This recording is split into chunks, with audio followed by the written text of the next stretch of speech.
Alhamdulillah, pada hari ini di depan kita semua ada saudara-saudara dan saudari-saudari ini, Ibu ya, yang datang ke Masjid At-Taibin di kawasan Senen, Jakarta Pusat dan menyatakan diri untuk masuk pada agama Islam. Betul ya Pak ya? Mas dengan Mas siapa?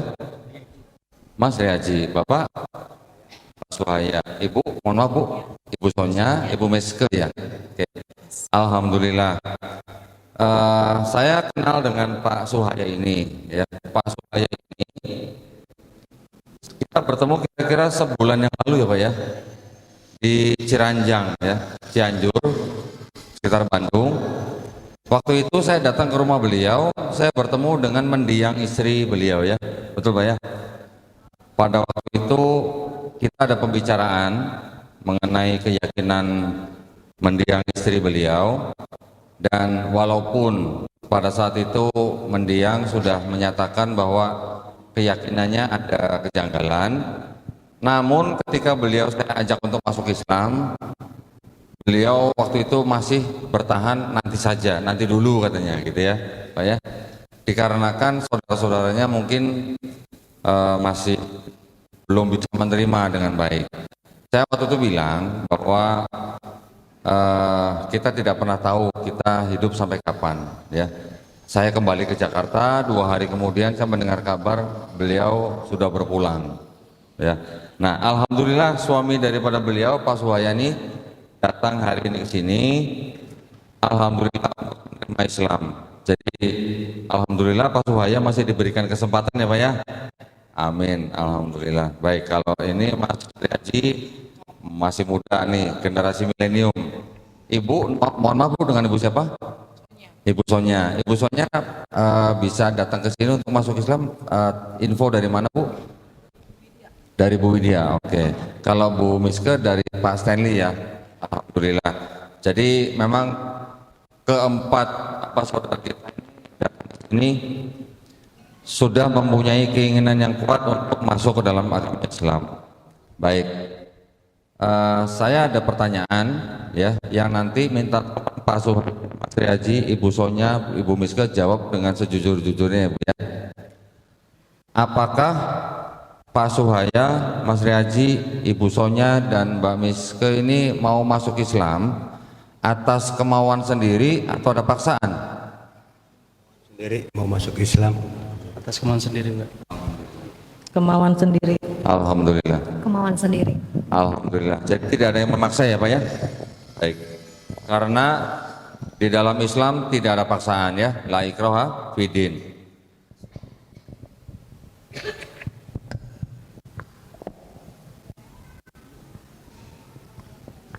Itu sedang ada pekerjaan ya? Bisa tolong ditahan sebentar nggak ya? Udah. Baik. Yang kedua, di dalam Islam ada yang namanya syariat ya Bu ya. Ada rukun Islam namanya. Setelah bersyahadat nanti ada sholat, ada zakat, ada puasa, ada haji jika mampu Bu.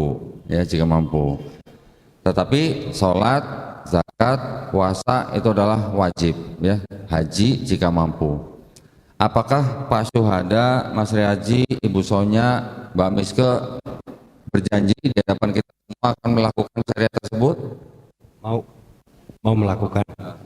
Insya Allah. Alhamdulillah. Berjanji akan menjalankan. Alhamdulillah.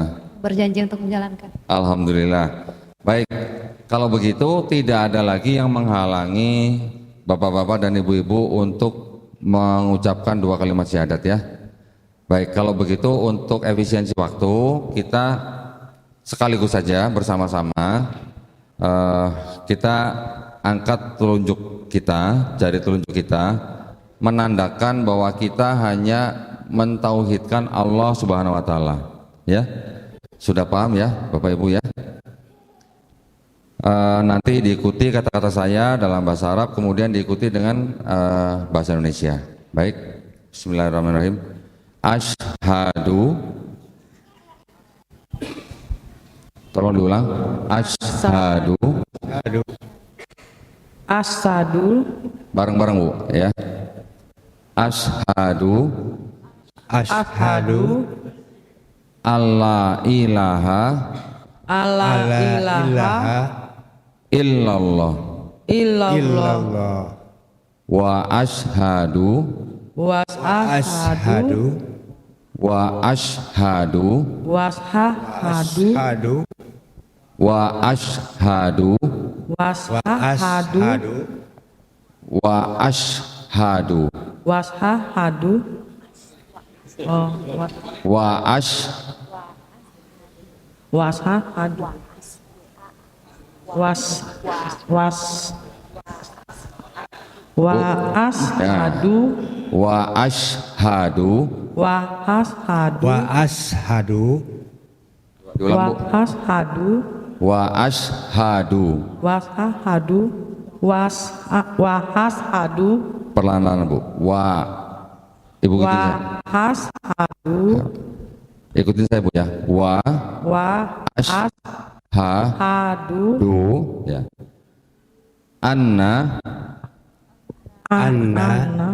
Muhammadan Muhammadan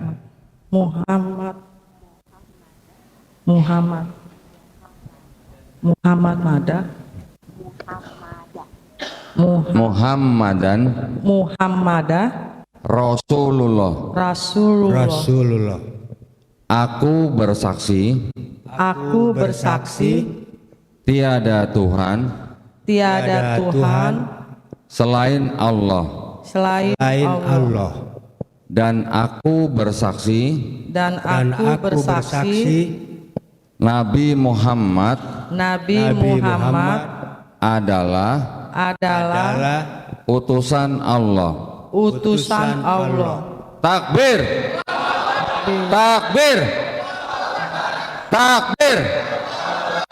Alhamdulillah. Sudah cukup Pak. Alhamdulillah. Bapak-bapak dan ibu-ibu semua di sini sekarang sudah sah menjadi muslim dan muslimah. Insya Allah kita nanti semua dilindungi dan dirahmati Allah Subhanahu wa taala dalam menjalankan iman Islam, di dalam menjalankan agama Islam ya. Kita juga berdoa mudah-mudahan kita semuanya istiqomah dan kita semua husnul khotimah. Mohon nanti setelah acara ini Bapak Ibu tolong doain kita juga Bu ya. Doain kita Pak. Bapak-bapak ini dan ibu-ibu ini yang sebelumnya bukan Islam masuk ke dalam agama Islam ya, memeluk agama Islam. Insya Allah dosa bapak-bapak dan ibu-ibu nih dari dulu, dari zaman akhir balik sampai hari ini insya Allah dihapuskan. Takbir. Tapi kebaikan-kebaikan yang bapak ibu pernah lakukan dari akhir balik sampai hari ini insya Allah tetap dicatat sebagai pahala kebaikan ya. Alhamdulillah. Dan sebenarnya yang ingin saya beritahukan kembali adalah setiap bayi yang lahir ya fitrahnya sebenarnya adalah muslim. Muslim adalah orang yang berserah diri hanya kepada satu pencipta. Ketika orang itu nanti besar, dia menjadi Kristen, Yahudi, Majusi karena orang tuanya. Ya, ketika orang itu nanti mendengar Islam, menerima Islam, bahkan sampai masuk Islam, seperti Bapak Ibu sekarang, Bapak Ibu sebenarnya bukan pindah agama, tetap kembali kepada fitrah seorang manusia ya, yang harusnya hanya berserah diri kepada satu pencipta.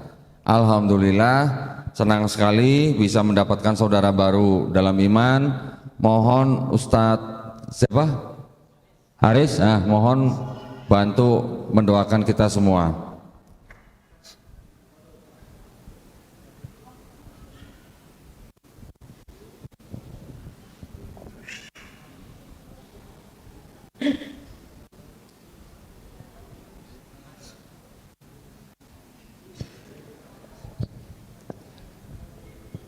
Ya. Bismillah.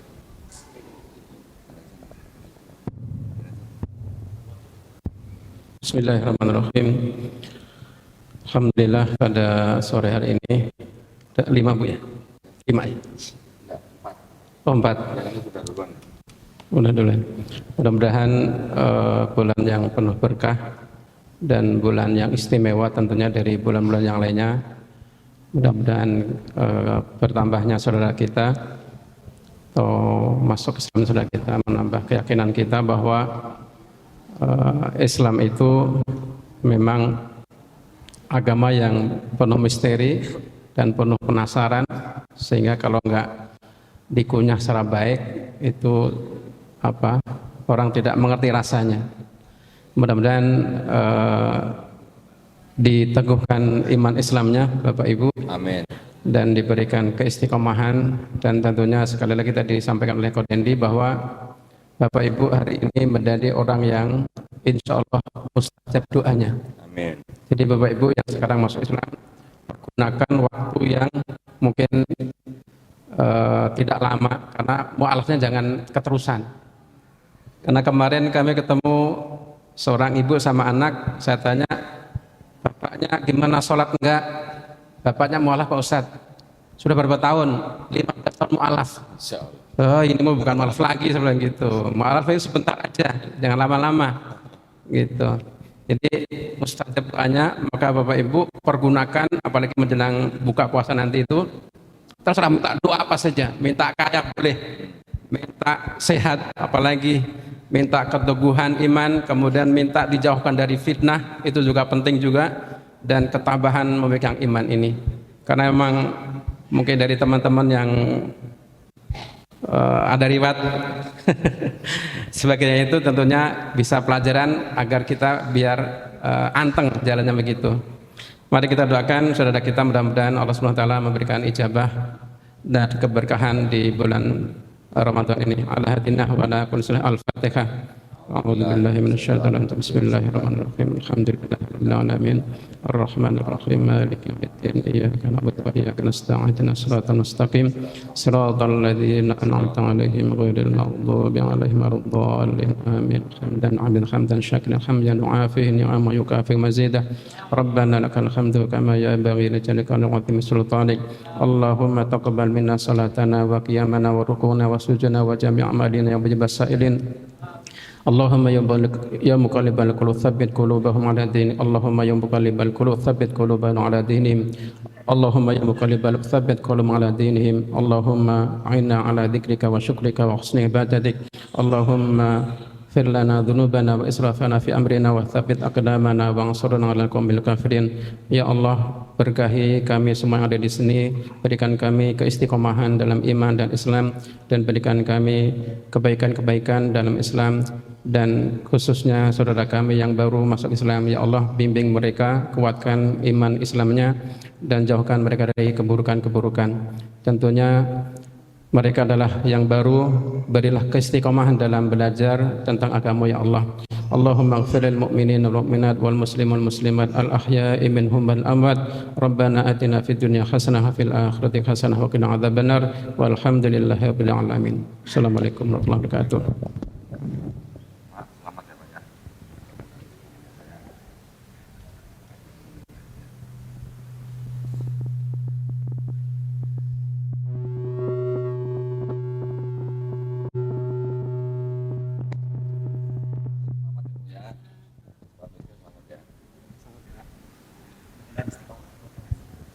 Selamat ya Pak. Ya Pak, silakan. Ibu silakan. Ya, mau. Ayo.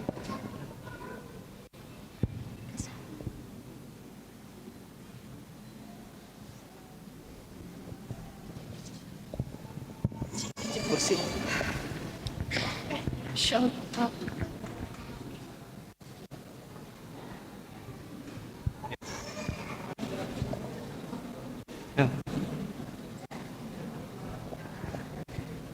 Alhamdulillahirabbil alamin. Gimana Ci perasaannya Ci? Merinding. Merinding ya? Merinding, Masya Allah. Alhamdulillah, Setiap hari- ada yang syahadat tuh rasanya seneng banget. Iya. Bertemu ini ya, apa? Sahabat baru ya? Sahabat baru, Saudara baru, ya saudara baru, Allah. saudari baru. Ini 4 orang langsung loh. Iya, Subhanallah. subhanallah, Masya Emang Allah. sebenarnya apa sih yang bikin orang-orang tuh akhirnya berani bersyahadat gitu ya. Gitu apa memberanikan diri, padahal itu kan menentang keluarga, itu kan Menentang pengalaman agama kamu kan ya. Ya kalau aku karena memang kita udah imannya udah kuat, pengen Islam aja. Oh gitu ya. Jadi walaupun ditentang tetap aja gitu ya. Tetap. Oh gitu. Udah nggak bisa yang di sebelumnya. Gitu ya. Ya, alhamdulillah kita udah menyaksikan prosesi syahadat dari 4 orang saudara-saudara baru kita. Mudah-mudahan mereka istiqomah ya. Amin. Amin, amin ya rabbal. Nah sekarang kita mau dengerin podcast gak? Boleh dong. Ini acara yang ditunggu-tunggu malahan ya. Betul. Kalau biasa ngelihat podcast di YouTube, podcast Ako Dendi. Sekarang kita nonton live podcast. Iya. Kenalin dong, kayaknya kan mirip nih ya. Mirip ya? Apanya? Mirip dong, iya gitu, mirip gitu kok. Kalau gua sama Ko Dondi nggak mirip kan ya? Agak. Enggak, jauh. Perkenalkan, ini namanya Jesslyn. Nah, Jesslyn itu mualaf dari tahun berapa sayang? Tahun ini ya? Tahun ini. Tahun ini bulan lalu 1 bulan, genap 1 bulan sih. oh masya Allah. Namanya Alhamdulillah. Ci Jesslyn Thea Lestari ya. Ya, Masih fresh. masih fresh. Nah, Itu nggak dikenalin? oh kalau ini sudah sangat-sangat terkenal Itu nih. duduk berdirinya belakangin gua lagi. Orang mah di sono dua-duanya atau dua-duanya di sini gitu. Enggak kan, lu udah sangat-sangat terkenal Ko Dondi, masa masih mau banget terkenal gitu kan? Loh bukan maksudnya berdirinya kenapa di sini gitu. Minta maaf. Kan gua takut tadi ada yang nanti kalau jasnya mengembangkan gua nggak. Minta maaf suhu, minta maaf suhu. Gitu. Jadi Ci Jesslyn ini di komennya Logic Muslim dia disebutnya bilang ini orang ngomongnya sampai 360 km per jam. Bener gak sih? Bener. Aku baru ketemu Jesslyn hari ini. Dan pas aku ketemu dia, wow, bicaramu cepat sekali. Iya. Terus Ko Dondi bilang waktu itu kan kita podcast bertiga, Ki lu mau nggak sama Jesslyn gitu. Saya bilang, wah kalau gue jadi lakinya Jesslyn gue kalah ngomongnya kok gitu. Ya udah kalau gitu kita nggak lama-lama ya, Ya, kita saksikan podcastnya Ko Dondi dan Ci Jesslyn. ya silakan menikmati podcast ini. Baik. Yang tadi di tempatnya siapa? Di sama Ustadz Aris udah ya? Ustadz Aris mic-nya.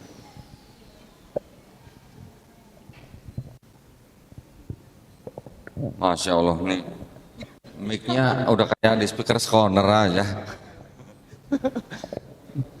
Assalamualaikum warahmatullahi wabarakatuh.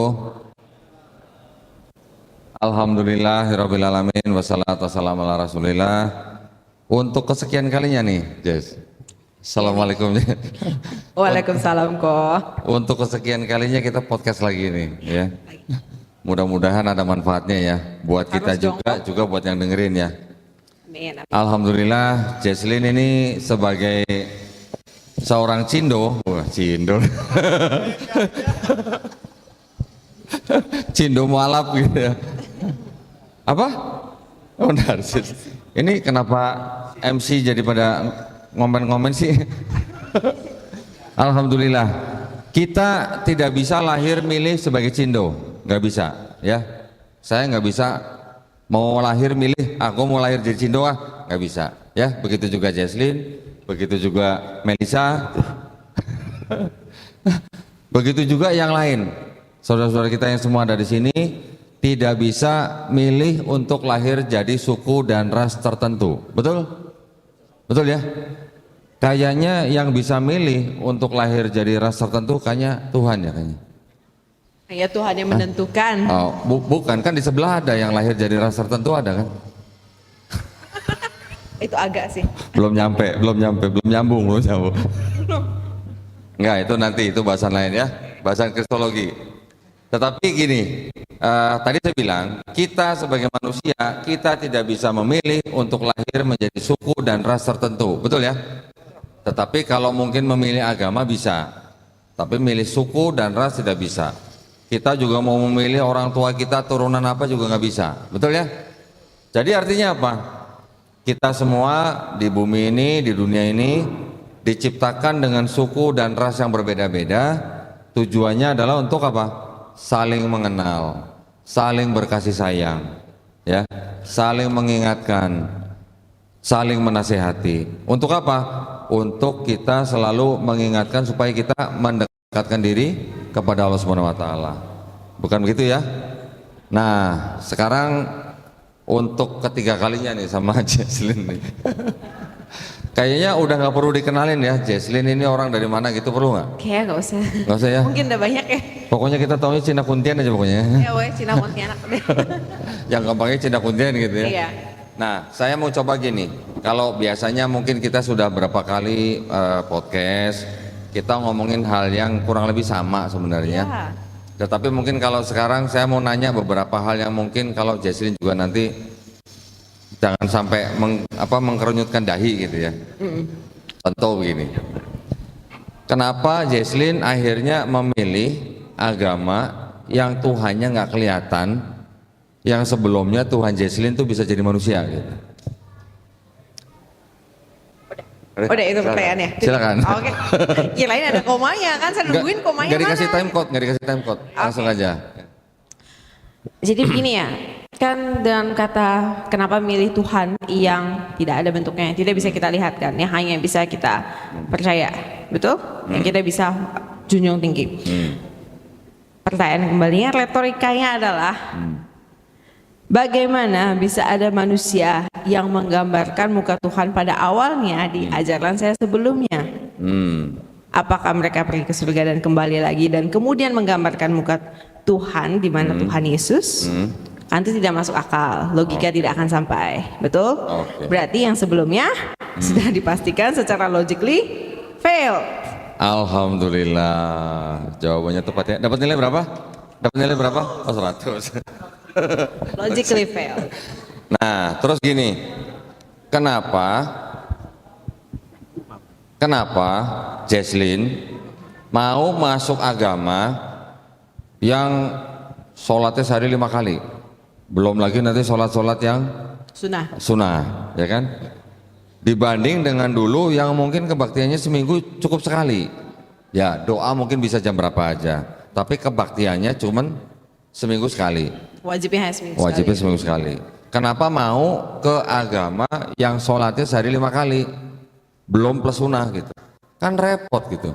Udah gitu ada jam-jam yang sangat gimana gitu kan? Jam-jam yang harus ditentukan ya sebelum bangun, silakan. lebih susah, ada sacrifice and everything else. Karena fitrahnya dasarnya ketika Allah menurunkan kita di dunia ini, Allah ada nagih nggak kita? Harus membuat apa? Allah tidak ada menagih satupun kan, diberikan manusia sempurna, dilahirkan, setiap manusia dilahirkan sempurna tanpa ada apapun. Masa iya 1 minggu kita cuma 1 kali ingat Allah? Hanya 1 kali wajib untuk mengingat Allah ya? Kurang ya? Bukan kurang, itu namanya ini our maker gitu, our maker, our creator, semua yang kita punya adalah anugerah dari Allah karena kasih dan karunia-Nya Dia memberikannya dengan cuma-cuma. Terus kalau misalnya kita emang harus sholat 5 kali untuk menjunjung kita punya Allah, why? Kenapa harus keberatan? Kan? Ini adalah bentuk penjunjungan tinggi kita. That is how we praise, how we preach to our God. Mana? Melisa, Melisa, translate. Oke, jadi ini adalah bentuk kita untuk mengabdi kepada Allah yang kita ya. Allah yang kita tuh seharusnya adalah kita ingat setiap saat. Karena semua yang kita miliki milik Allah. Jadi sebenarnya betulnya adalah harusnya setiap saat ya. Tapi dimudahkan. Dimudahkan menjadi 5 waktu. Di mana 5 waktu itu juga mengatur kehidupan kita dari sejak kita pagi, dari bangun tidur sampai kita akan tidur kembali sudah diatur dengan Allah sedemikian rupanya. Jadi sebenarnya itu not part of a burden, tapi itu adalah membantu kelancaran hidup kita. Begitu. Alhamdulillah. Sebenarnya 5 waktu aja itu udah hasil negosiasi itu ya. Iya, itu udah hasil gampang ya. Padahal setiap Dan kalau memang ditagi, Allah mau menagih harusnya 24 jam ditagih setiap saat. Harusnya. Karena kita Harusnya diberikan. sehari semalam berapa? 50 waktu harusnya. 5 kali sudah atas apa? Atas Hasil negosiasi. concernnya Nabi kita, concernnya Rasulullah untuk kita, juga concernnya Nabi Musa alaihissalam untuk kita, karena beliau-beliau yang tahulah kualitas kita gimana gitu ya. Betul, beliau mengetahui lah bagaimana manusia 5 waktu saja sudah. Tetapi sebenarnya ya, kenapa kita sholat? Karena satu, itu adalah perintah Allah Subhanahu wa taala. Betul. Kedua, karena ternyata kita yang butuh sholat. Iya. Bukan Allah Subhanahu wa taala yang butuh kita sholat. Kita yang butuh sholat gitu ya. Betul. Nah, jangan dibalik gitu ya. Jangan kita merasa kita sholat karena kita diperintahkan hanya karena perintah gitu. Tapi ternyata kita yang butuh sholat gitu ya. Alhamdulillah. Yang ketiga, Jess. Dulu kitabnya Jesslyn ya, kitabnya Jesslyn yang dulu kan itu terjemahan tuh. Iya. Ya kan? Iya. Baca enak dong, tinggal bahasa Indonesia doang gitu kan. Banget. Nah. Enak banget. Terus ngapain gitu sekarang memeluk agama yang teksnya kayak ini, kayak apa namanya, rambut keriting gitu, yang harus dipelajarin dari nol lagi gitu. Gimana? Kenapa mau begitu gitu? Karena nih, hard work pays off kalau yang ngerti ya, ini maksudnya ya. Jadi kalau kita diberikan suatu barang yang terjemahan, ini kan Tuhan kita. Masalah dengan keimanan kita. Kita punya kayak our sanity juga bergantung terhadap itu, kayak terhadap Allahnya kita. Kalau kita cuma belajar lagi kitab terjemahan, nggak aneh kita jadi manusia yang aneh, nggak aneh. Oke, nah, and now kayak kenapa saya memilih untuk belajar, misalnya belajar Al-Quran kan emang kita harus belajar bahasa Arab kembali ya, belajar bahasa Arab, belajar Iqra, pengucapan dan segalanya, it's difficult, it's hard. Kenapa? Karena memang harus kita mengerti dari awal sampai akhir supaya kita tidak salah percaya, tidak salah mengartikan, dan kita bisa mengikuti perintah Allah, ajarannya sesuai dengan kata perkataan Allah, bukan perkataan manusia. Itu inti utamanya. Bukan perkataan penerjemah maksudnya. Ya iya dong. Karena kan ada penyalin atau penerjemah di kitab yang dulu, kita bisa buktikan bahwa ternyata penyalin juga ternyata punya pemikiran agama. Betul, dan itu akan tertuang di dalam terjemahannya karena itu melewati proses pemikirannya dia untuk bisa diterjemahkan. Bukan, maksud saya gini, dia sudah menerjemahkan, tetapi di luar daripada penerjemahan itu dia juga punya catatan atas pemikiran agama sendiri gitu. Yes, Ya, pasti. catatan itu bisa disisipkan menjadi ayat. Bisa. Nah, jadi Memungkinkan. itu yang kita hindari gitu ya. Di Quran tidak ada cerita bisa begitu, tidak ada yang namanya skolia gitu. Ya, tidak ada catatan di pinggir halaman yang akhirnya disisipkan atau merayap menjadi ayat, tidak ada di dalam Quran. Alhamdulillah. Jadi Jesslyn ini sebenarnya mau ya repot-repot, istilahnya masuk ke dalam agama yang kelihatan dari luar tuh kelihatannya seperti merepotkan. Bahkan boleh dibilang merepotkan sekali gitu ya, bukan cuma merepotkan nih, tapi mau gitu masuk ke dalam agama yang merepotkan. Belum lagi puasa nih, sebulan kan. Kalau yang dulu puasa berapa hari? Dulu puasa kan nggak diwajibkan, Oh, tidak wajib dilakukan baik dan ada berkat ya, tapi kan masih bisa minum. Tapi kan sunnah junjungannya 40 hari. Tapi beda dong, puasa beda. itu berbeda ya dalam sistem konsep puasa di Islam sendiri. Dan konsep puasa sebelumnya di agama sebelumnya kita. Kalau kita cuma masih puasa ini kan sebenarnya menahan nafsu dari segala hal yang duniawi ya, lebih tepatnya ya. Nah kalau misalnya kita seperti saat ini kita tahan makan, tahan minum, tahan emosi, tahan segalanya, kita juga menjauhi hal-hal yang buruk ya, hal yang konotatifnya akan membuat kita berdosa. Ini kita benar-benar melakukan penahan diri full secara sepenuh-penuhnya, agar kita bisa melihat manusia itu pada kodratnya jika di level terendahnya itu apakah bisa tetap mengingat kepada Allah, betul? Nah ini baru namanya tantangan, ini baru namanya suatu hal yang akan mendapatkan reward in the end, karena sangat susah untuk dijalankan. Kodrat di dunia juga sama halnya seperti itu, suatu hal yang sangat susah yang kalian mesti lewati itu biasanya rewardnya sudah pasti dan jelas akan sangat mulia. Sedangkan dulu puasanya masih boleh minum. Selama kita masih boleh minum itu sebenarnya itu tidak puasa hitungannya, karena kita nggak merasakan sakit. Tidak makan tuh nggak sakit karena kita masih bisa tidak makan beberapa hari, and we still going to be fine selama kita telah dehidrasi dengan baik. Itu kenapa saat kita masih minum itu sama aja nggak puasa, itu namanya diet lebih tepatnya. Berarti bulan Ramadan ini kan bulan Ramadan Jesslyn yang pertama ya? Ya betul. Gimana? Kesan pesannya gimana? Tadi kayaknya sempat kelihatan ngantuk bener gitu ya. Gimana? Kalau ini udah, karena ini udah hari yang sekitar, udah lumayan lama ya, udah Ya. 1 minggu. Ya, Hari ke berapa? 12. Oh, hari ke-12. Nah, ini udah hari ke-12 ya. Saya udah mulai terbiasa gitu, misalnya dari paginya sampai tadi siang sampai jam 1 gitu paling cuma ngantuk doang kan. Oke, Cuma iya, ngantuk. iya. Tapi itu masih tenaga dan energi kita tahu masih cukup karena kita sudah lewati sebelumnya. Oh, hari pertama itu yang luar biasa itu. Itu kayaknya Hari- udah mau mendekati jam Jam 4? Enggak, belum. Jam 4 masih tahan. Jam 4 Oh. kan kita masih beli makanan, prepare, anything Oh. untuk buka kan. Masih rajin lah. Jam 5 tuh rasanya semua orang bikin saya kubur hidup-hidup. Jam 5. Ya jam 5, udah mau ke jam 6 ya, terus sisa berapa menit terakhirnya itu yang paling menyakitkan. Tapi itulah ya challenge yang paling unik lah. Itu kenapa Ya. saya baru mengerti sekarang bahwa bulan Ramadan adalah bulan kemenangan ya. Jadi kita menang, sebenarnya not against anything, bukan against syaitan dan lain-lain, tapi melawan diri kita sendiri, nafsu diri kita sendiri, karena sebenarnya nafsu dari dalam diri kita sendiri itu yang paling susah untuk Ya. ditahan. Iya, betul.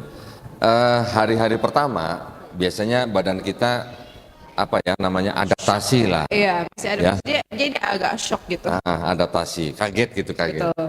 Tapi biasanya kalau udah masuk ke minggu pertama tuh biasanya sudah menyesuaikan, sudah biasa gitu lah. Iya, sudah. Cuman tinggal ngelawan ngantuknya aja ya. Nah, tetapi gini, ini sebuah analogi lah mungkin ya. Misalnya Jesslyn sakit, oke, ke dokter, ya. Kata dokter, oh karena penyakit ini bagusnya Jesslyn puasa dulu gitu. Puasa bisa mengobati penyakitnya Jesslyn gitu. Itu dokter ngomong begitu, Jesslyn bayar loh. Sekali datang berapa? Mungkin 200, sekarang 300, 400 nggak tahu ya. Betul. Sekali datang kita bayar, ya dok ya, bayar ya. Betul, ada dokter, bukan ada dokter. Dokter aja bisa menyarankan pasien untuk puasa ya, Betul. untuk penyakit tertentu ya. Yes. Kita bayar. Nah ini kita ikut agama Islam, nggak bayar, disuruh puasa, masa nggak mau juga gitu untuk kebaikan kita. Nah itu Iya. ya. Jadi hikmahnya kadang-kadang jangan kita buru-buru berpikiran, aduh kok berat amat sih agama begini. Padahal yang kita lakukan adalah untuk menempa diri kita sendiri. Betul. Betul ya? Betul sekali. Alhamdulillah. Ah, Nanti bentar lagi bayar zakat fitrah dong. Nanti habis Ramadan nih, biasanya kalau mau Idul Fitri ya. ya. Percaya, nanti ketika sudah dekat ya Idul Fitri, ketika bulan Ramadan sudah meninggalkan kita, malah kita yang kangen. Cobain ya nanti ya, cobain ya. Ingat Pengalaman kata-kata, pertama ya, first experience. ingat kata-kata saya nanti ya. Oke, alhamdulillah berarti iman sudah bisa meninggalkan Tuhan yang pernah katanya jadi manusia, kitab yang hanya terjemahan. Jadi sekarang sudah mulai belajar Iqra, sudah mulai. Iqra sih saya masih mulai baca ya, mengenal, recognize.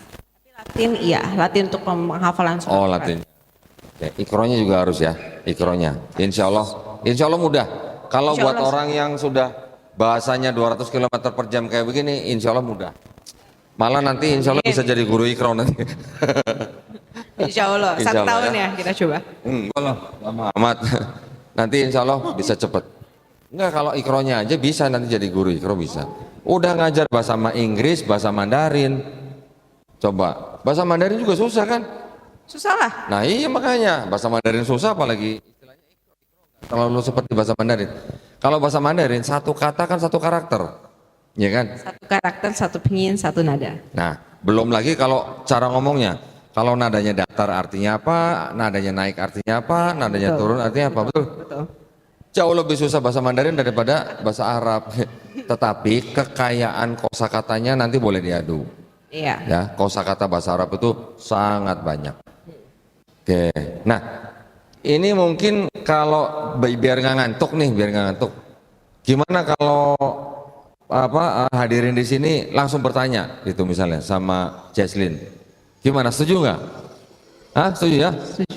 Ini udah jam-jam ngantuk ini masalahnya. Silakan kalau ada yang mau tanya, panitia mic-nya mana? Silakan, siapa duluan?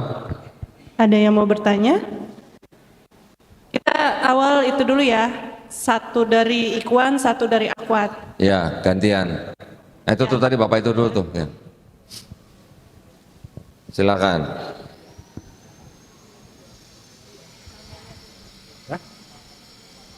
Bismillahirrahmanirrahim. Assalamualaikum warahmatullahi wabarakatuh. Waalaikumsalam warahmatullahi Perkenalkan, wabarakatuh. saya Pak Hamdan dari Pasar Minggu. Silakan Pak Hamdan. Nah, saya biasanya sering melihat orang-orang tingkat dunia pun kadang-kadang masuk Islam tuh biasanya ganti nama. Kira-kira untuk ibu ini kira ganti nama nggak? Tapi nggak ganti nama pun nggak apa-apa sebenarnya. Kadang-kadang mereka kan menuju ke hal terbaru lah begitu. Terima kasih. Begitu pertanyaan saya. Jesslyn pengen ganti nama nggak? Pengen nama Islami nggak? Kalau nama sebenarnya saya nama orang aja susah hafal. Oh, oke. Jujur kan saya ada kelemahan di bagian nama. Oke. Nama saya susah hafal. Jadi kayaknya Jesslyn aja. Oke. So, saya sudah ada nama Inggrisnya Jesslyn dan saya sudah ada nama Mandarin. Oke. Jadi gini Pak, seorang yang masuk Islam itu kalau nama sebelumnya tidak mengandung unsur kesirikan, itu tidak wajib ganti Pak. Ya, selama tidak mengandung unsur kesirikan ya Pak ya. Baik. Selanjutnya. Dari Akwat ada yang mau bertanya? Akwat? Tidak ada? Ada ibu-ibu tadi yang mau nanya di belakang. Tadi Jadi ada ibu-ibu? Ada? Gak jadi? nggak ada. Ikwan? Ada yang mau bertanya Ikwan? Ada lagi yang mau bertanya? Tadi perasaan tangannya banyak yang naik ke atas ya? Iya, kenapa jadi nggak jadi ya? Nah, silakan Pak. Nama Dedi dari Sunter, Jakarta. Mau nanya, waktu Jesslyn masih di Kristiani, itu udah tahu kabarnya waktu kisah Yesus hilang di umur 13 sampai 30, itu pernah mencari nggak? Oh, Tentang gini. itu. Pernah Ya, tanya-tanya nggak itu? Iya, iya. Maksudnya gitu. Nah ini, oke, terima kasih Pak atas pertanyaannya. Nah, dulu pas saya masih di agama sebelumnya, tentang kisah hilangnya Yesus dari umur 13 sampai 30 tahun jujur tidak di highlight ya. Jadi kalau misalnya kita hanya mendengarkan sebatas dari gereja atau dari bimbingan atau misalnya dari pengajaran teologi yang masih dasar, itu tidak di highlight Yesus menghilang. Tapi kita tahu sebenarnya kayak tidak ada rekod penceritaan tiba-tiba Yesus udah 30 tahun, tiba-tiba Yesus sudah jadi tukang kayu yang membantu ayahnya untuk melakukan pekerjaan, tiba-tiba seperti itu. Sebenarnya itu kebingungan sendiri ya kalau misalnya kita teliti lebih mendalam. Tapi saat itu yang saya lebih concern adalah kenapa Yesus anak Allah harus kita sembah setara dengan Allah. Dari itu saja saya sudah tidak terima sebenarnya. Saya sudah tidak bisa logically itu make sense. Anak dan Allah Bapaknya sendiri. Nah, dari begitu sih. Cuma kalau emang di Kristen sendiri sebelumnya banyak hal-hal bahkan tentang pensaliban Yesus sendiri ya. Banyak yang tertutupi. Jadi seakan kita memang disetir ya. Kita disetir ke arah pemahaman doktrin. Di mana doktrin itu diciptakan ya berdasarkan bapak-bapak gereja ya, persatuan bapak-bapak gereja. Oh memang begini ceritanya dan begini yang diajarkan. Kita bakal merasa itu janggal atau aneh jika memang kita benar-benar mau menyembah untuk berdoa kepada Allah. Ketika kita benar-benar mencari Tuhan baru kita bisa merasakan. Kalau kita cuma yang penting gua ada agama, yang penting saya ada agama sih enggak.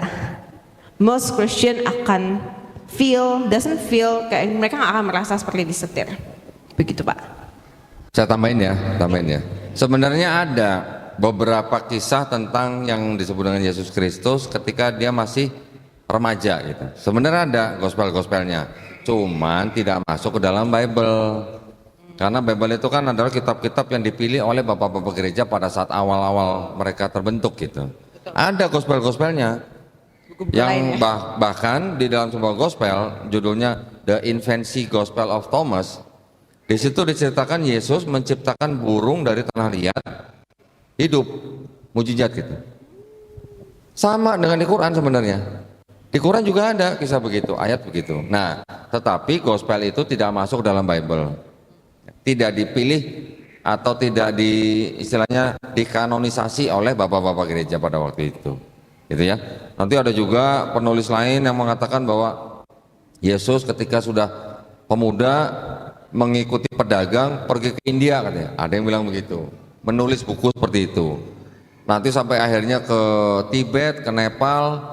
Di sana dia ditulis kitab kisahnya, kemudian setelah kembali ke Palestina baru melayani ketika usia 30. Ada yang cerita begitu, tapi itu hanya teori gitu ya. Bisa. Silakan yang lain. Udah? Ada yang mau bertanya lagi? Tanya ke Kodondi boleh, ke Ci Jesslyn boleh? Ya, silahkan Kak Yolanda. Assalamualaikum warahmatullahi wabarakatuh. Waalaikumsalam. Perkenalkan saya Agnes Yolanda Fitri, dipanggil Fitri saja. Saya juga seorang mualaf. Saya ingin bertanya kepada Kodondi ya, karena saya juga selama waktu masih di yang kemarin, saya punya keraguan tentang Trinitas. Tentang? Trinitas. Oh, Trinitas. Ya. Dan semenjak saya tertarik dengan Islam, belajar tentang Islam, banyak pertanyaan-pertanyaan yang tidak saya dapati di sebelah, jawabannya tidak saya dapati di sebelah dan saya dapatinya di Islam. Pertanyaan-pertanyaan yang kita ajukan selalu logis. Nah, pertanyaan saya adalah, kita yang seperti saya dan Ci Melisa, dan siapa lagi? Ci Jesslyn yang masih baru, masih belajar, masih sangat baru dan masih belajar. Pertanyaan saya, bagaimana cara kita menghadapi keluarga kita yang mungkin masih seperti keluarga saya yang masih sedikit fanatik dan ingin menjelaskan bahwa jalan yang kita ambil ini benar, tapi mereka membalik dengan ayat-ayat Injil gitu. Nah, itu Bu, pertanyaannya gitu. iya. Pertama-tama Bu, saya koreksi ya Bu ya. Jangan sebut kitab mereka Injil Bu. Mungkin saya ngomong begini mungkin Ibu kaget, karena di kitabnya mereka memang tulisannya Injil gitu Bu ya. Tetapi kita sekarang sebagai seorang Muslim, kita sudah mengenal Quran. Di dalam Quran disebutkan ada Taurat, Zabur, Injil, gitu kan? Taurat, Zabur, Injil adalah wahyu-wahyu yang diturunkan Allah Subhanahu wa taala kepada nabi dan rasulnya untuk Bani Israel pada zaman itu. Setuju nggak Bu? Setuju ya? Alhamdulillah. Kalau namanya wahyu Bu, apakah harus berbentuk buku? Wahyu? Tidak ya. Wahyu itu pesan atau pengetahuan yang diterima oleh nabi dan rasulnya yang langsung masuk ke dalam kolbu nabi dan rasulnya, yang diajarkan kepada umatnya, itulah wahyu yang diajarkan gitu ya. Tetapi apakah Nabi Musa menulis Taurat, apakah Nabi Daud menulis Zabur, apakah Nabi Isa masih menulis Injil? Tidak. Jadi Taurat, Zabur, Injil yang disebut di dalam Quran itu bukan kitabnya Yahudi, bukan kitabnya Kristen Bu. Nah, jadi Ibu jangan sebut itu Injil gitu ya. Sebut aja Bible gitu Bu. Ya. Nah, tadi Bu bertanya bagaimana menghadapi keluarga yang sering memberikan ayat gitu Bu ya. Nah, berarti Ibu harus sering-sering nonton channel saya kalau gitu berarti. Promosi jadi. Ya memang gini Bu ya, memang gini. Saya tidak menyalahkan. Saya tidak menyalahkan kalau keluarga kita mungkin masih berusaha untuk membuat kita kembali ke agama yang lama. Kita tidak bisa salahkan karena banyak orang tua yang salah berpikir begini. Misalnya contoh nih ya, anggap aja saya orang tuanya Jesslyn nih, ngamuk sama Jesslyn nih. Kamu udah dilahirin, udah kecil, udah digedein, udah dikasih makan, udah disekolahin. Gedenya keluar dari agama orang tua. Bilangnya keluar dari agama orang tua. Emang orang tua punya agama? Maksudnya berarti mungkin agama keluarga yang dianut oleh keluarga gitu kan. Tetapi sebenarnya gini Bu, setiap warga negara Indonesia itu dijamin haknya secara penuh oleh negara Republik Indonesia untuk memilih dan menjalankan agama dan keyakinannya masing-masing. Undang-Undang Dasar 1945 pasal 29. Nah, jadi Ibu sekali-sekali harus tunjukin ke mereka. Nih, Undang-Undang Dasar 1945 ngomongnya begini. Jadi orang tua pun tidak bisa melarang anaknya yang sudah punya hak hukum untuk memilih dan menjalankan agama pilihan anaknya. Tentu saja agama yang diakui oleh negara Republik Indonesia. Gitu ya Bu ya.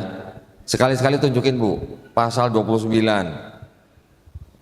Ya, jadi biar orang tua kita mikir bahwa orang tua pun tidak bisa menghalangi anak kandungnya sendiri untuk memeluk agama tertentu yang diakui oleh negara Republik Indonesia.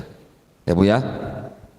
Nah, terus kemudian gini Bu, juga beritahu kepada keluarga besar bahwa dengan masuknya ibu ke agama Islam, kalau ibu tadinya sudah sayang dan hormat kepada orang tua, setelah menjadi muslim, ibu harus lebih sayang, lebih hormat pada orang tua. Harus bisa menunjukkan akhlak Islam. Supaya apa? Supaya mereka juga tertarik kepada Islam. Gitu ya Bu ya. Insya Allah bisa ya Bu ya. Amin, alhamdulillah. Silakan next. Ada yang mau nanya lagi? Berapa orang lagi? Kita ada, oh iya, silakan Bapak. Jauh sekali.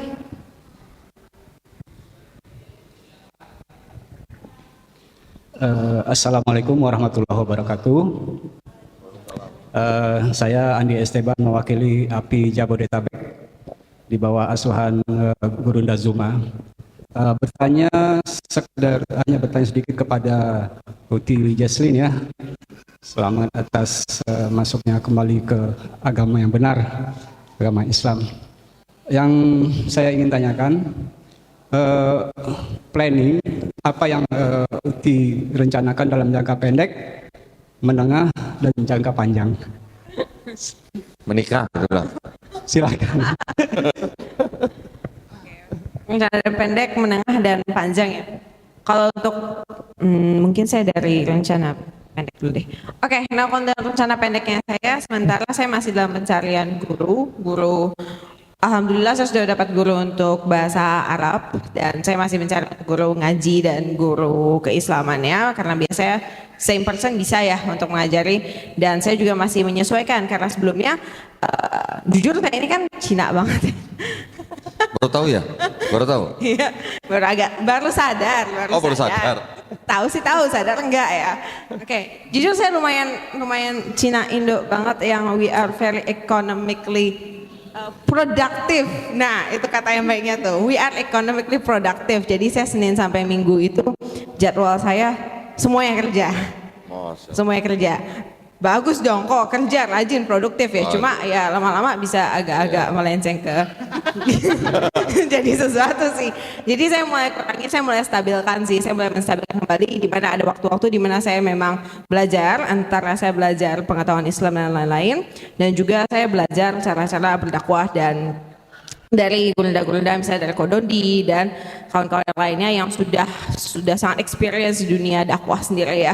Karena menurut saya diberikan Allah kemampuan yang cukup yang untuk bisa mengejar, untuk bisa ke arah ke bagian dakwah. Cuma memang membutuhkan banyak data dan pembelajaran kembali karena again alhamdulillah saya disadarkan dalam umur yang masih muda, saya masih punya waktu yang cukup banyak untuk bisa mampu mencapai sampai ke jangka itu. Nah mungkin itu sudah plan menengahnya ya. Nah plan untuk jangka panjangnya akan tetap saya lihat sih dari hasil proses pembelajaran saya, dari hasil proses misalnya saya terus-menerus membagi waktu, time for God, time for myself, terutama juga untuk shape my own future. Bagaimana ini juga bisa berbagi kebaikan ya bagi orang-orang lain juga mereka nanti, terutama untuk generasi milenial saya lebih mau ingin become a beacon untuk teman-teman lain juga yang milenial or Gen Z-nya kita bahwa kita ini hidup harus mulai kembali mengingat kepada Allah, kembali mengingat kepada Tuhan karena itu adalah some kind of default ya kayak error di bagian generasi kita karena everything is simple, everything is accessible. Jadi kita tuh sampai melupakan bahwa dunia ini sebenarnya diciptakan oleh Allah. Jadi saya ingin lebih kalau saya sudah mempelajari Islam saya dalam-dalamnya itu lebih berdakwah ke area generasinya saya. Seperti itu Pak. Jangan lupa ta'aruf. Oh ya, beserta dengan itu betul. Dengan saya tuh Cina banget, pikiran saya memang cuma ekonomi gitu produktif dan sawat gitu kalau Cina. Tapi ngomong-ngomong sebelum pakai kerudung atau hijab, dibandingkan sama sekarang pakai hijab, lebih kelihatan mana Cinanya? Sekarang sih. Ayo lo. Saya sekarang kalau kita keluar langsung pakai kerudung gini langsung ketahuan banget ya, mukanya langsung beda langsung. Tapi aneh kan, kelihatan. aneh kan, ya.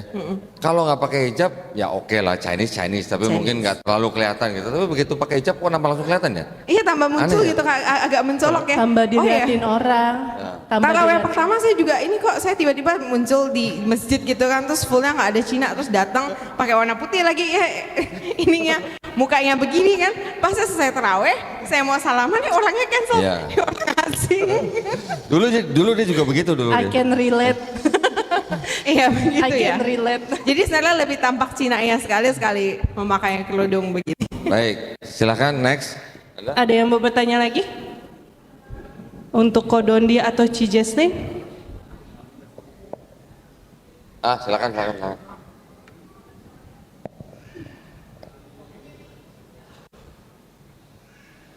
Bismillahirrahmanirrahim. Assalamualaikum warahmatullahi wabarakatuh. Waalaikumsalam warahmatullahi wabarakatuh. Nama saya Mahesa dari Bogor.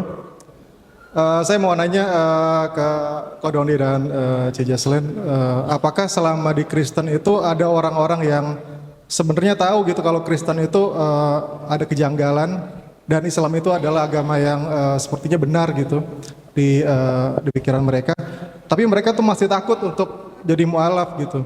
Apakah ada orang-orang yang seperti itu dan apakah ada tips dan triknya gitu supaya mereka tuh bisa berani gitu untuk menjadi mualaf gitu? Ya, gitu. Ada. Ya, terima kasih. Ada Mas, yang begitu ada. Semalam aja saya ngobrol berapa jam ya? Ada 3 jam lebih lah semalam. Sampai nggak tidur ya? Sampai nggak tidur ya. Semalam ada, saya menerima tamu 3 hari berturut-turut ya. Dari semalam, kemarin lusa, kemarin lagi. 3 tamu yang datang ke saya, alhamdulillah yang 2 bersyahadat, yang 1 belum berani bersyahadat. Ketika saya tanya, apa yang menghalangi kamu untuk masuk Islam? Sedangkan konsep ketuhanan Islam kamu sudah meyakini, kamu sudah menerima, dan kamu sudah berani meninggalkan konsep ketuhanan agama kamu sebelumnya. Sudah. Tetapi ketika saya tanya, apa yang menghalangi kamu untuk masuk Islam? Dia bilang apa? Keluarga. Keluarga faktor terbesar orang untuk meninggalkan agama Kristen. Karena memang gimana ya, kekristenan memang dibangun dengan sistem kekeluargaan yang sangat erat gitu. Bahkan ada gereja ya, misalnya contoh gini, ada gereja yang menempatkan adat di atas agama.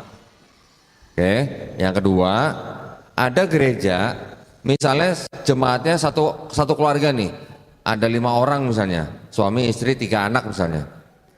Misalnya 5 orang ini dalam satu anggota gereja itu ada 1 yang murtad misalnya. Ini yang 4-4-nya dikeluarin sama gereja itu. Sama gereja dikeluarin. Silakan Bapak Ibu keluar dulu dari gereja ini. Kalau mau belajar, kalau mau masuk ikut gereja kita lagi, Bapak Ibu belajar dari 0. Sampai digituin. Ada yang begitu. Saya pernah menghadapi yang begitu. Nah, jadi dari lingkungan gereja sendiri memang sudah keras gitu ya. Dari keluarga juga sudah keras. Tetapi yang tadi seperti saya jawab kepada ibu yang tadi bertanya, bahwa kita harus bisa menyadarkan orang tua kita bahwa negara Republik Indonesia menjamin warga negaranya secara penuh untuk memeluk dan menjalankan agama yang diakui oleh negara Republik Indonesia sebebas-bebasnya gitu. Nah, memang tidak mudah menghilangkan stigma agama keluarga gitu, agama orang tua gitu kan, ya. Karena itu yang sering terjadi gitu. Terutama kalau misalnya mungkin di kalangan Chinese ya, kalangan Tionghoa, kita mungkin tahu lah, banyak dari mereka yang mengikuti agama leluhur katanya, ya. Ada yang Konghucu, ada yang Buddha. Tetapi juga banyak yang masuk dalam agama Kristen. Kenapa? Karena ketika penjajahan Belanda, Cina, India, Arab, pribumi kan dikotak-kotakan, ya kan? Cina, yang kelompok Cina ini banyak berdagang dengan pihak Belanda, ya. Ketika kalau saya sebut apa, induk semang apa, ya. Ketika induk semang atau Belandanya ini keluar dari Indonesia, ini kan seperti anak kehilangan induk gitu, ya. Mau masuk ke agama lamanya mungkin dia juga kurang pengetahuan, yang dia sudah sering tahu agama yang dulu menjajah dia gitu, yang menjadi partner bisnisnya gitu, Kristen. Jadi banyak orang Chinese ketika Belanda pergi, orang Chinese banyak yang masuk Kristen gitu. Karena sudah terbiasa berinteraksi dengan penjajah gitu. Ya. Kemudian ada lagi ketika tahun-tahun 60-an G30 PKI juga waktu itu kelompok Tionghoa dikasih pilihan mau pulang ke negeri RRC atau mau tetap di Indonesia. Kalau mau tetap di Indonesia harus ganti nama gitu katanya. Nah, itu juga pengaruh. Jadi orang tua kami ini mungkin termasuk juga orang tuanya Jesslyn memang punya stigma yang kurang baik terhadap agama Islam. Terus terang, Islam agamanya orang miskin, Islam agamanya orang yang ngemis di jalan, Islam agamanya orang yang di penjara, Islam agamanya koruptor, begitu kurang lebih begitu ya. Ya, kita yang harus bisa meluruskan pandangan tersebut kepada orang tua kita. Apakah mereka pernah mikir copet-copet yang di Brasil itu agamanya apa? Pengemis-pengemis yang di lampu merah Filipina itu agamanya apa? Gembong-gembong narkoba yang di Meksiko mungkin itu agamanya apa? Mereka nggak pernah mikir situ. Kita yang harus kasih tahu, gitu ya.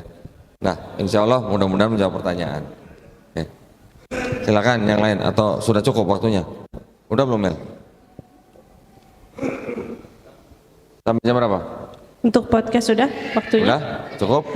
Alhamdulillah, silakan. Baik, kalau gitu saya mengucapkan terima kasih banyak sekali lagi buat Jesslyn ya. Mudah-mudahan kita nggak bosan-bosan membagikan kebaikan. Amin. Ya, insya Allah apa yang kita bicarakan selalu membawa manfaat buat yang mendengarkan, juga untuk menebalkan iman kita dan membentengi akidah umat Islam. Ya, dari upaya-upaya pemurtadan. Baik, akhir kata wabillahi taufiq wal hidayah. Wassalamualaikum warahmatullahi wabarakatuh. Masuk aja ya. Topiknya. Ya udah. Ya. Atau saya duduk dulu deh. Kasih ya saya. Ada bingkisan dulu buat dari BNI. Boleh.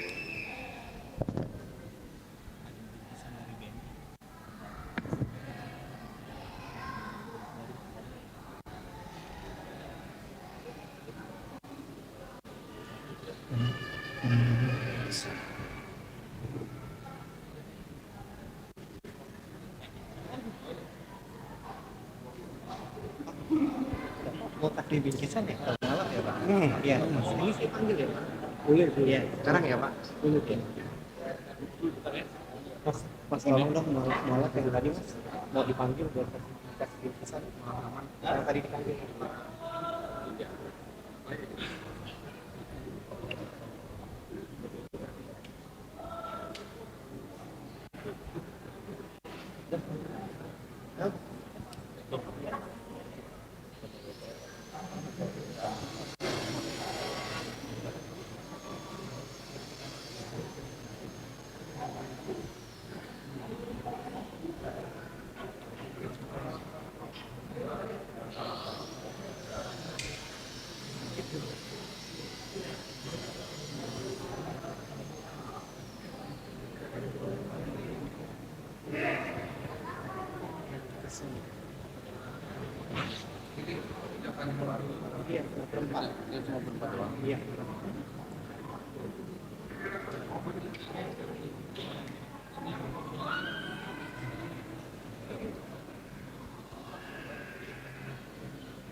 Alhamdulillahirrabbilalamin.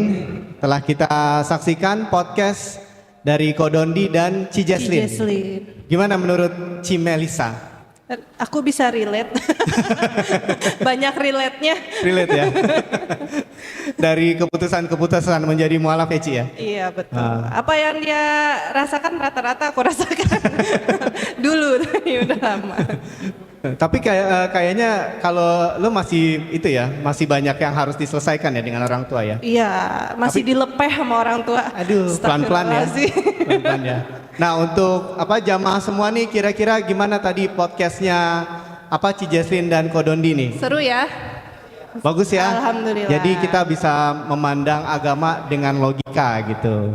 Nah mudah-mudahan dan ternyata dengan cara memandang agama dengan logika dan kita membedah kitab-kitab agama lain, ternyata ini cara yang efektif untuk mengajak orang-orang non-muslim menjadi muslim gitu ya Mel ya?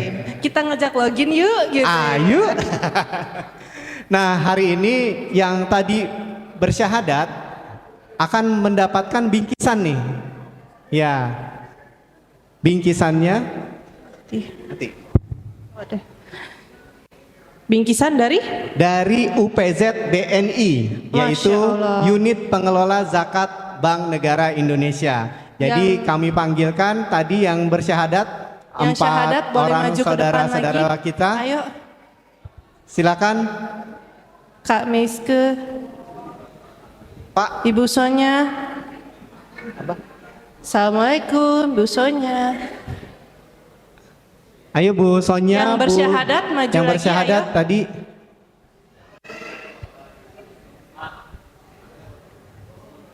Nah, bingkisan ini akan disampaikan oleh Bapak Andan Kesuma. Silakan Bapak. Tadi yang satu temennya. Satu lagi, kayaknya yang satu lagi hapus tato ya. Oh, Masya Allah. Mau nunggu apa gimana?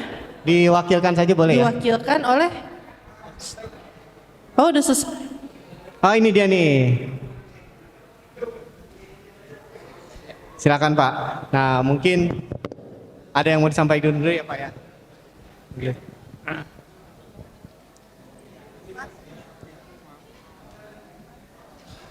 Oke, baik. Assalamualaikum warahmatullahi wabarakatuh. Waalaikumsalam warahmatullahi wabarakatuh. Maaf ini dengan Ibu Sonya.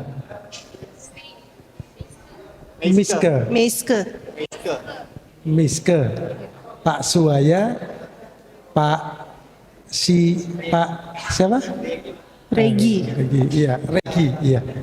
Baik, ibu-ibu yang saya hormati, bapak-bapak yang saya hormati, saya Andan Pak dari Unit Pengelola Zakat Bank Negara Indonesia. Hari Kamis kemarin kami diberitahu Pak Ustadz Jaka bahwa ada kegiatan ini. Ketika saya mendengar pemberitahuan dari Pak Ustadz, dada saya itu bergetar Pak. Dideketin lagi Pak. Lebih dekat Ustaz. Oh, oke. Dada saya itu bergetar, bahagia Pak. Karena selama UPZ BNI sudah 5 tahun, ini kali kedua kami hadir dalam acara yang sama. Jadi saya mewakili teman-teman di Bank Negara Indonesia yang muslim merasa bersyukur, mengucapkan selamat datang di keyakinan kami Pak ya.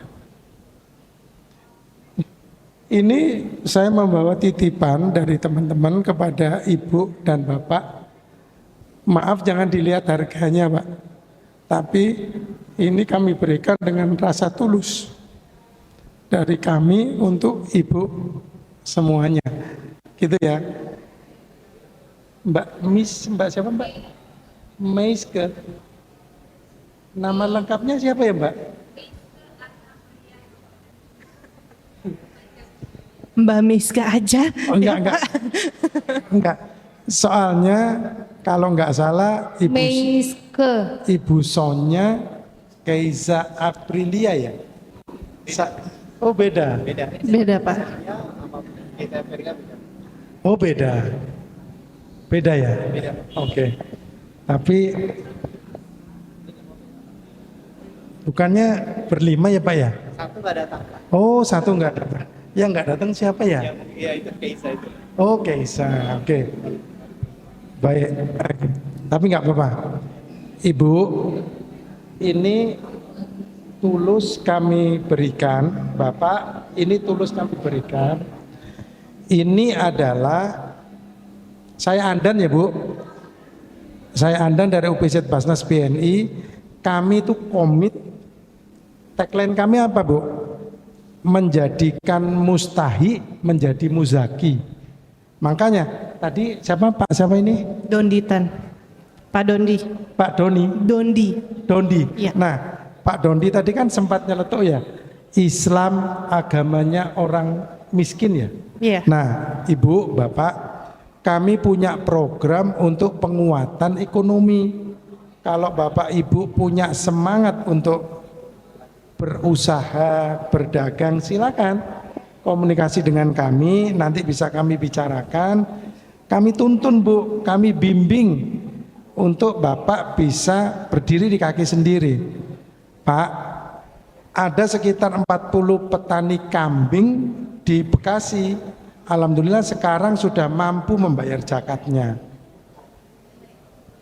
Di Pekalongan 60 orang kita bimbing untuk menjadi petani serai wangi.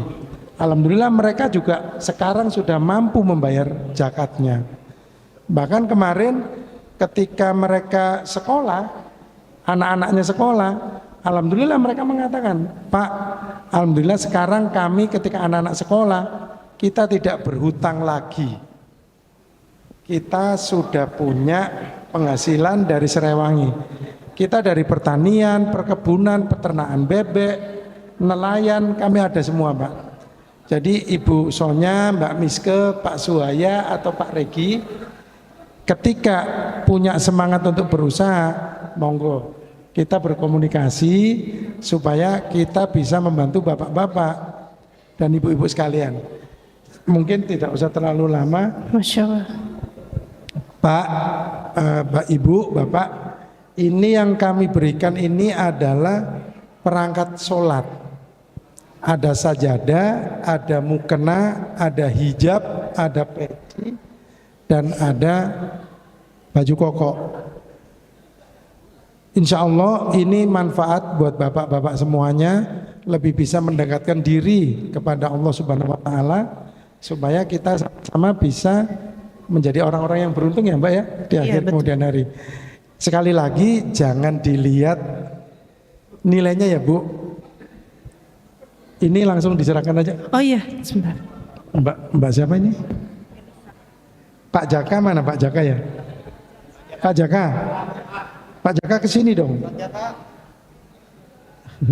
Ustadz Jaka. Oh, saya memanggilnya kurang Ustadz ya? Enggak, saya kebiasaan manggil Pak.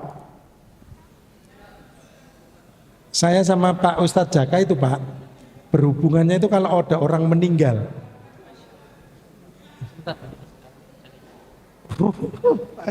Ya udah. Ya udah, sama Pak Agus saja kalau gitu. Sini Pak Agus. Diwakilin sama Pak Agus. Sama Pak Agus saja. Silakan Pak sini, Agus. Pak. Oh iya. Sini, oh. Loh, Pak Agus juga nggak apa-apa. Iya, berdua. Mbak siapa namanya? Melisa. Mbak Melisa. Yang kuning itu untuk Putri. Akwat, iya. 3 karena kemarin infonya 3 Putri. Oh, yang 1 baru datang. Iya, berhalangan Pak. Oke, baik. Pak Jaka, Pak Jaka bisa mewakili ibu-ibu. Kalau ibu-ibu bulan Maret, Maret ini ya, menjadi kembali ke Islam. Ya. Mualaf. Nah, kalau saya sejak September harus pakai kursi roda. Oh, syabas. Gitu. Tapi nggak apa-apa. Ini semua takdir Allah yang memang harus saya laksanakan. Baik. Ini tolong Mbak. Oh iya. Ini ada meja buat tanda tangan nggak ya? Ada. Bu, Bapak, saya mohon maaf, Bapak tanda tangan berita acara ya. Ini soalnya untuk untuk laporan. Nah, Mbak Melisa tahu. Jadi, sini aja Pak, sini. Iya, betul. Nah, jadi yang kami berikan itu adalah perangkat sholat. Kedua ada makanan lah. Bapak pernah makan kurma nggak? Nggak pernah kan? Nah itu ada kurma Pak. Itu ada kurma. Terus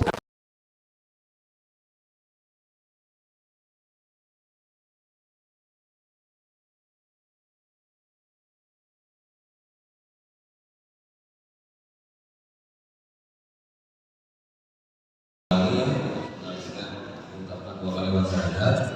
Nanti kalau diikuti sudah paham 2 kalimat syahadat itu artinya kurang lebih sudah paham.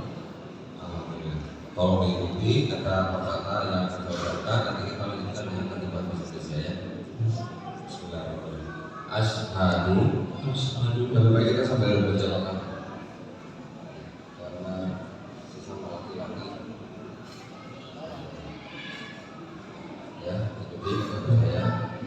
Asyhadu alla ilaha illallah wa asyhadu anna Muhammadan Rasulullah. Aku bersaksi tiada Tuhan selain Allah, dan aku bersaksi Nabi Muhammad adalah utusan Allah. Sah. Allahu Akbar. Allahu Akbar. Allahu Akbar. Allahu Akbar.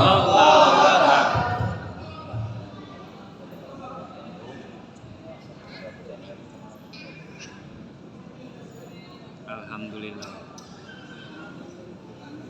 Masya Allah.